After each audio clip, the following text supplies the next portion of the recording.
terrorist assemblages, gay, same-sex marriage had not been federally recognized or legalized. Sodomy was still illegal in some states, so there was still a kind of drive towards a rights-based project that was happening, that was in place. And so I think homonationalism was more than just a question of the co-optation and appropriation by the state of LGBTQ identity, but it was actually a kind of collusion between the state and LGBT, identified people and organizations and populations.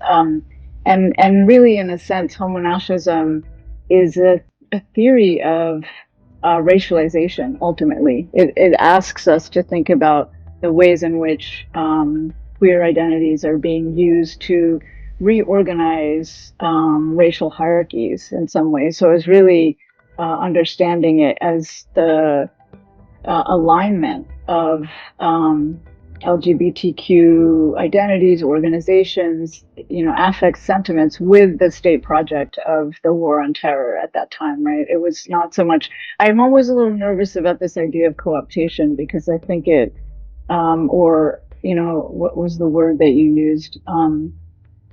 Appropriation. I always worry about that a little bit because it sounds like there's some kind of pure queer identity that then gets used properly or used improperly or deployed improperly. But I think part of the project was really to reveal how deeply invested in these racial hierarchies, in these racist hierarchies, that LGBT people can be, and not as active racists, but as liberal formations, as a kind of liberal progressive formation with a kind of